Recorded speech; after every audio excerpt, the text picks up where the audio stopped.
जय श्री राम। प्रिय भक्तगणों, श्री राम नवमी की आप सभी को हार्दिक शुभकामनाएं। राम के जन्म से लेकर मंदिर बनने तक की कहानी, हर खासियत, प्राण प्रतिष्ठा और अयोध्या से जुड़ी A to Z जानकारी। अगर आप इसी तरह की पौराणिक कथाएं सबसे पहले अपने मोबाइल पर पाना चाहते हैं तो वीडियो को लाइक कर लीजिए और चैनल को सब्सक्राइब कर लीजिए। साथ ही कमेंट्स में जय श्री राम लिख दीजिए। राम मंदिर अयोध्या की धरती पर प्राण प्रतिष्ठा के लिए तैयार है। ये ऐसा दिन है जिसका सदियों से इंतजार किया जा रहा है। कई दशकों की कानूनी लड़ाई के बाद श्री राम मंदिर बन चुका है और श्री राम की प्राण प्रतिष्ठा हो चुकी है। देश भर से हजारों लोग, साधु संत और धर्माचार्य यहाँ पर पहुँच चुके हैं। राम मंदिर के उद्घाटन के साथ राम भक्तों के 500 साल का इंतजार खत्म हो गया है। रामायण के अनुसार भगवान श्री राम का जन्म अयोध्या में हुआ था। बताया जाता है भगवान श्री राम के पुत्र कुश ने अयोध्या में उनका मंदिर बनवाया था। अकेले अयोध्या में सीता राम के 3000 मंदिर थे। इतिहासकार बताते हैं 5वीं शताब्दी में इनमें से कई मंदिरों की हालत खराब होने लगी थी। उसी दौरान उज्जैन के राजा विक्रमादित्य अयोध्या आए और उन्होंने मंदिरों को ठीक करवाया। फिर कई सालों तक मंदिर ठीक रहे। 21 अप्रैल 1526 को बाबर और इब्राहिम लोदी के बीच युद्ध हुआ। 1528 तक बाबर की सेना अयोध्या पहुंच जाती है। दावा किया जाता है कि मुगल बादशाह बाबर के कहने पर ही मंदिर तोड़वाकर मस्जिद का निर्माण करवाया गया था। बाद में इसे ही बाबरी मस्जिद के नाम से जाना जाने लगा। उस वक्त बाबर का राज था और उसकी जड़ें काफ़ी मजबूत थी, इसलिए 2250 साल बीत गए, कोई हलचल नहीं हुई। यूरोपीय जियोग्राफर जोसेफ टीफेस थेलर 1766 से 1771 के बीच इसी स्थान पर थे। उन्होंने अपनी लिखी किताब डिस्क्रिप्टो इंडिया में यहाँ राम चौतरा होने की बात कही है। 1813 में पहली बार हिंदू संगठनों ने दावा किया कि बाबर ने राम मंदिर को तोड़कर मस्जिद का निर्माण किया गया। यहाँ से ये मामला फिर उठने लगा। उस वक्त देश पर अंग्रेज़ों का शासन था। 1853 में पहली बार यहाँ सांप्रदायिक हिंसा हुई। विवाद बढ़ता देखा। 1859 में अंग्रेज़ों ने विवादित वाली जगह के आसपास बाड़ लगवा दी।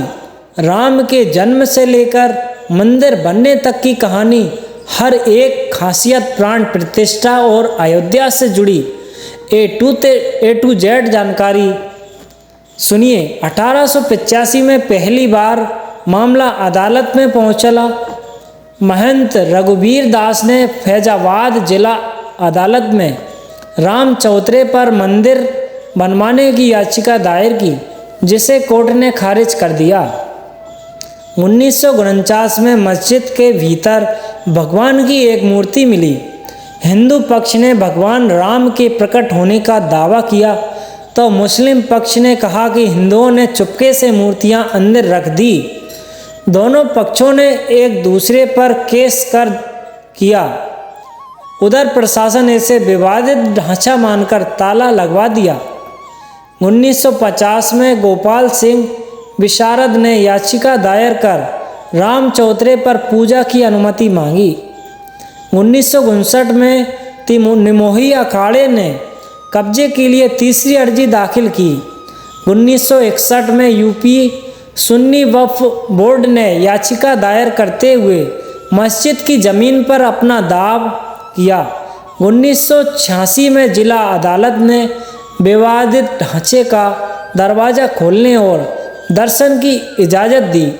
1989 में विश्व हिंदू परिषद ने विवादित जमीन पर राम मंदिर का शिलान्यास किया और पहला पत्थर रखा। गिराया गया बाबरी मस्जिद का विवादित ढांचा। विश्व हिंदू परिषद ने विवादित जमीन पर मस्जिद की जगह राम मंदिर बनाने का आंदोलन पहले ही शुरू कर दिया था।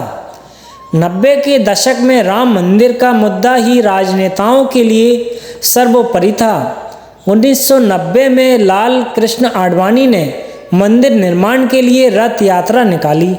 ये आक्रोश इतना ज़्यादा बढ़ गया था कि 1992 में BHP समेत तमाम हिंदू संगठनों ने मिलकर विवादित ढांचा गिरा दिया। इसके बाद देश भर में सांप्रदायिक दंगे भड़क गए। दंगों में 2000 से ज़्यादा लोग मारे गए, केस दर्ज हुआ और 49 लोग आरोपी बन गए।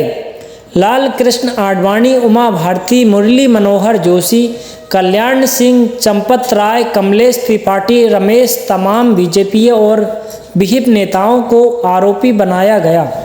28 साल बाद कोर्ट ने सबूत के अभाव में सभी आरोपियों को बरी कर दिया।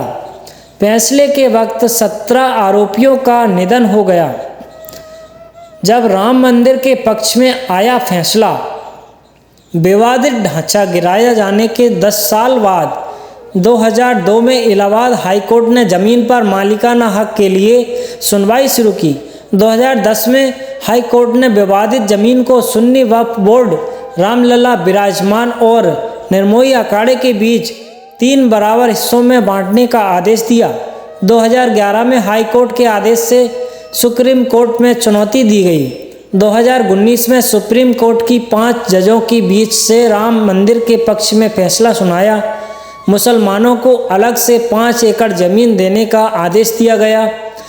इसके बाद 5 अगस्त 2020 को प्रधानमंत्री मोदी ने राम मंदिर के निर्माण के लिए भूमि पूजन किया और अब 22 जनवरी 2024 को राम मंदिर का उद्घाटन कर दिया गया है और प्राण प्रतिष्ठा कर दी गई है। 18 जनवरी को रामलला की मूर्ति को गर्भगृह में स्थापित कर दिया गया है और 22 जनवरी को दोपहर 12:20 पर रामलला की प्राण प्रतिष्ठा की जा चुकी है। विग्रह की आंखें से पट्टी हटाई गई है और उन्हें दर्पण दिखाया गया है। मंदिर के गर्भगृह में भगवान राम की मूर्ति उनके बाल रूप की है। प्राण प्रतिष्ठा समारोह में अनुष्ठान की सभी प्रक्रियाएं की गई है। 121 आचार्य संपन्न कर चुके हैं। इस दौरान प्रधानमंत्री मोदी, मोहन भागवत, यूपी राज्यपाल आनंदीबेन पटेल, CM योगी आदित्यनाथ और अन्य गणमान्य भी उपस्थित रहे। प्राण प्रतिष्ठा की पूजा के लिए 9 हवन कुंड और 2 मंडप तैयार किए गए थे। 8 दिशाओं के लिए 8 हवन कुंड बनाए गए थे। 1 हवन कुंड आचार्य के लिए बनाया गया था। हवन कुंड बनाने के लिए ईंट, बालू, मिट्टी, गोबर, पंचगव्य और सीमेंट का इस्तेमाल किया गया था। आकार, लंबी, चौड़ाई, ऊंचाई और गहराई का खास ध्यान रखा गया था। राम के जन्म से लेकर मुख्य मंदिर के सामने पूजा के लिए 45 हाथ के 2 मंडप बनाए गए थे। एक मंडप में भगवान श्री गणेश और श्री राम के पूजन से लेकर समस्त पूजन कार्य हुए।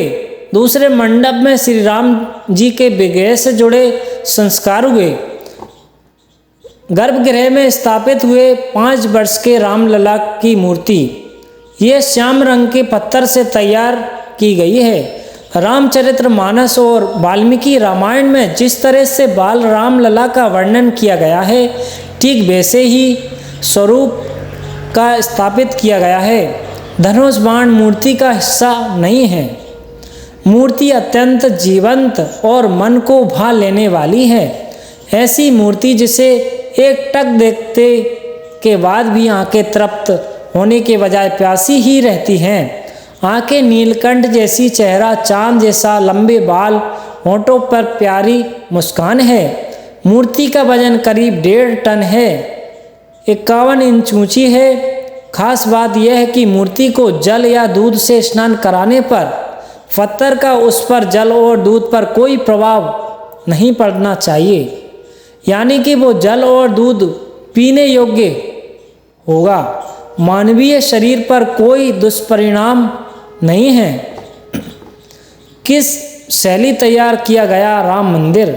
राम मंदिर का डिजाइन गुजरात की सोमपुरा फैमिली ने तैयार किया है और मंदिर का पूरा नक्शा परंपरागत नागर शैली पर आधारित है। नागर शैली वाले अधिकतर मंदिरों का निर्माण एक पत्थर के चौतरे पर किया जाता है। ऊपर तक जाने के लिए सीढ़ियां होती हैं। गर्भगृह हमेशा सबसे ऊंची टावर के नीचे स्थित होता है। चौकोर आधारों वाले सरल शिखर होते हैं। भारत में नागर शैली में बनाए गए कुछ खास मंदिर: कोणार्क का मंदिर, सूर्य मंदिर गुजरात में सूर्य मंदिर, ओडिशा ओसिया मंदिर गुजराहों का, कंदरिया महादेव मंदिर, भुवनेश्वर का लिंगराज मंदिर, पुरी का जगन्नाथ मंदिर। अयोध्या में भव्य राम मंदिर बनाते वक्त हर छोटी और बड़ी बात का खास ख्याल रखा गया है। अयोध्या में भव्य राम मंदिर बनाते वक्त हर छोटी और बड़ी बात का खास ख्याल रखा गया है। पहले चरण का काम और अंतिम चरण का काम पूर्ण हो चुका है। मंदिर परिसर की कुल भूमि 2.7 एकड़, मंदिर निर्माण का एरिया 57,400 स्क्वायर फीट, मंदिर की लंबाई 360 फीट, चौड़ाई 235 फीट, भूतल से गर्भगृह के शिखर की ऊंचाई 161 फीट, भूतल से मंदिर का फर्श 16.5 फीट। मंदिर परिसर में 392 खंभे और 44 द्वार हैं। खंभों व दीवारों पर देवी देवताओं की मूर्तियां। ग्राउंड फ्लोर पर कुल 160 खंभे, फर्स्ट फ्लोर पर 132 खंभे, सेकंड फ्लोर पर 74 खंभे। मंदिर परिसर में कुल 12 गेट। मंदिर परिसर में क्या क्या खास हैं? फर्स्ट फ्लोर पर श्री राम दरबार, मुख्य गर्भगृह में श्री राम का बाल स्वरूप, 20 × 20 फीट का अष्टकोणीय आकार का गर्भगृह, पूर्व दिशा में मंदिर में एंट्री, 32 सीढ़ियाँ चढ़कर सिंह द्वार, मंदिर के चारों ओर आयताकार परकोटा की लंबाई 732 मीटर, चौड़ाई 14 फीट, चारों परकोटा पर 4 मंदिर, सूर्य देव, माँ भगवती, गणपति और भगवान शिव। उत्तरी भुजा में माँ अन्नपूर्णा का मंदिर, दक्षिणी भुजा में हनुमान जी का मंदिर, दक्षिणी पश्चिमी हिस्से में नवरत्न कुबेर टीला पर जटायु प्रतिमा। मंदिर में 5 मंडप, नृत्य मंडप, रंग मंडप, सभा मंडप, प्रार्थना मंडप, कीर्तन मंडप, दिव्यांग और वृद्धजनों के लिए रैंप व लिफ्ट है। मंदिर परिसर में अपना power station, sewer treatment plant, water treatment plant, अग्निशामक के लिए पानी की व्यवस्था, भक्तों का सामान रखने के लिए लॉकर व चिकित्सा की सुविधा, स्नानागार, शौचालय, वॉश बेसिन की सुविधा। मंदिर निर्माण में लोहे का बिल्कुल भी उपयोग नहीं है। मंदिरों को जोड़ने के लिए खंभे का इस्तेमाल। मंदिर के नीचे 14 मीटर मोटी आरसीसी की धरती के ऊपर बिल्कुल भी कंक्रीट नहीं है। मंदिर को नीचे से बचाने के लिए 21 फीट ऊंची स्प्लिट ग्रेनाइट, तेज तीव्रता वाले भूकंप से भी कोई खतरा नहीं है। 1000 साल तक भवन टिकने की उम्मीद है। राम मंदिर में गोल्ड से बनी चीज़ें। राम मंदिर परिसर में कुल 12 दरवाजे हैं जहां से भक्त प्रवेश करेंगे। यहाँ सोने के चमकते दरवाजे नजर आएंगे। सभी पर सोने की मोटी परत चढ़ी है। ये दरवाजे सागौन की लकड़ी से बने हैं जो कई सालों तक खराब नहीं होती। इन पर हाथी, शंख, चक्र और गदे से कलाकारी हुई है। प्राण प्रतिष्ठा वाले दिन राम लला को 108 सोने की सिक्कों से बना एक हार पहनाया गया है। राम लला की चरण पादुका चांदी और सोने की है। उनका वजन करीब 1 किलो है। राम लला का सिंहासन करीब 8 फुट लंबा है। मुकुट से लेकर जेवरात भी सोने के हैं। इसके अलावा देश भर में तमाम लोगों ने सोने और चांदी की चीज़ों से राम मंदिर में भेंट किया है।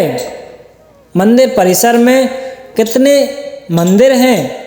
राम जन्मभूमि परिसर में मुख्य मंदिर में अलावा 7 और मंदिर बनाए जा रहे हैं। उनमें राम के गुरु बृहस्पति, विश्वामित्र, महर्षि वाल्मीकि, अगस्त्य मुनि, राम भक्त, केवट, निषाद राज और माता सबरी के मंदिर शामिल है। हालांकि इनका निर्माण हो चुका है। गर्भगृह में रामलला के दर्शन करने के लिए सबसे पहले आपको पूर्व दिशा में बने सिंह द्वार से भीतर जाना होगा। यहाँ से 32 सीढ़ियाँ चढ़कर रंग मंडप पहुँचेंगे।